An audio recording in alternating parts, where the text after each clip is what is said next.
What do you think? It's all going to become private in no time at all? Well, that's kind of how it works. Is this a stepping stone? Well, in the name of keeping it sovereign and not private, some of the Rockefeller interests, at the turn of the century, they started the first environmentalist foundations.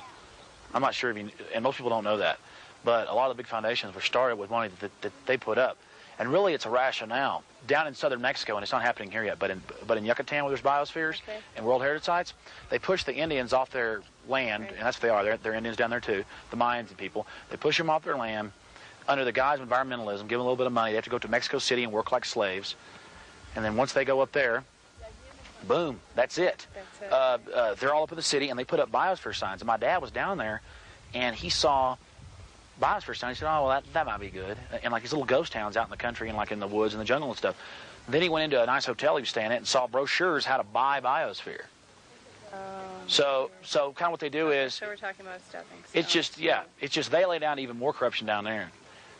And so it's already happening there. Right. And if you look at it, half our debt's held by foreign banks, foreign countries. Right. So it's the next step towards, 10 years it's a biosphere. Then they restrict access. Then they say, well, we're going to build a rich condo community here. What do you think about them restricting and planning in just a few months, they say, to restrict vehicle access to this park and make everyone pack on buses and double the rates? No, I don't agree with that. I think people should be. I mean, this is a federal agency that runs this, and it's our tax dollars that pay for it. I'm willing to pay whatever it is to get into the park, but let me drive my own vehicle in. Don't ship me in like cattle or whatever. And that's what it is. They're shipping them in. I mean, I've seen so many buses in here. It's incredible. These tours that are coming in, and that's fine. It's still a private company doing it. Well, it's those private companies lobbying the interior and lobbying Congress and people to do this so they make more money. Okay, well then I guess I don't like it. Absolutely. I like we brought our kids out here because this is what we were afraid of. We thought we got to get them out here now before it's gone, and that's why we're here. That's basically what it boils down to. And would you say that it's pretty sick and pretty just absolutely ruthless to, in the name of the environment, hijack environmental treasures so you can later subdivide them? Yeah, I think that's wrong. Yeah, ruthless is how you put it. Okay, I'll agree with that. I totally agree with it. Talking about shutting down the park to vehicles and making everyone pack on buses to come here. Don't really? No. All right, thanks for the help. Have a good one. I think we need more interviews. And come in on buses. Doesn't sound like a very good idea to me. Well, yes, you're the person... Otherwise, I wouldn't be here, if we had to do that. And you're the person that pays the taxes to upkeep this place. That's right, yeah. And the fees to get in, of course. And, it's only a first step just to see what the government can do to public lands and then next private property, because it seems like more and more they have their eyes on public property and private property. Well, they're doing a lot by executive orders, you're saying that it shouldn't be done without the voters' approval. And it's like an executive order is almost admiralty law. It's like military law. Well, it doesn't seem like it's the American way, does it? It seems like that's the way they do it in more or less the communist countries versus the United States where we vote on things. Absolutely. I appreciate that, sir. Okay. Y'all are the owners. I mean, we bought into this whole federal government type deal, and now they're telling us that we can't even use what we supposedly own? Well, I don't know. I'd rather... Yeah. Turns this over to the United Nations, and they got a plaque down at the main central office. But it'd probably be easier just not to think about it. How come they didn't start you in the conspiracy theory? It's not a conspiracy theory. There's a bronze plaque right up there, ma'am. You see that right there? They talk about a Hollywood movie rather than the bronze plaque in the executive order. That is what's wrong with America, ladies and gentlemen. People have been taught, bred from a foot tall, absolutely not to care, while they're being raided by the government, which is controlled by corrupt corporations. And when I say that, I mean the top 20. What people think is rich is a joke in this country. They think a nice house and a nice car is wealthy. And that's why it's so easy for the establishment to manipulate people. You notice the well-informed people would talk to us and knew of the executive orders, only a few. And they're probably the people who've actually done well economically because they were able to sift through the lies. But the rest of America seems to love being conned. It's like they get into being lied to, and they get an incredible thrill out of the whole thing. That is painful to me. That's why I'll continue to make these documentaries. I will continue to rant and rave on the radio about factual information. And if people don't have the inner strength to rise up to a threat, foreign or domestic, and stand up for U.S. sovereignty, then I feel really, really sorry for them.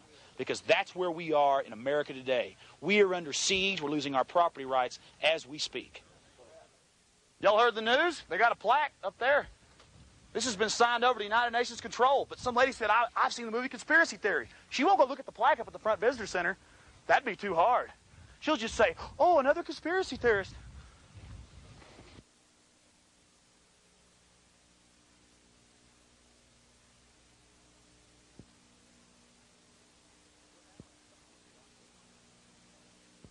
We're now inside the Rocky Mountain National Park here in central Colorado.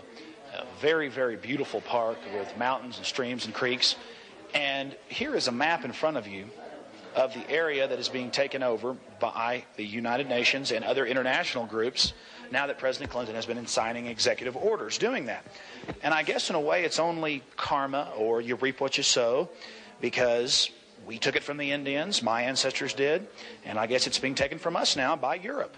The people we ran away from to come to this country are now coming back and taking, I guess, charge of their slaves again. So again, this entire area is coming under United Nations control, and it's been a process that started in 1968 and now is beginning to come to fruition, and now they're going to start restricting access to the park and other parks, and I'm sure in 10 years from now, after they've gradually gotten us used to losing control of our public lands, they'll start subdividing it for the corrupt top 20 corporations. They make their money out of crime and manipulation of governments, not out of creation. So that's what's going on here. And the middle class, be aware you are the enemy in this third world war that is silent. Have you seen the bronze plaque that's hanging up right inside that makes this an international biosphere? It says UNESCO. You know. Oh, okay.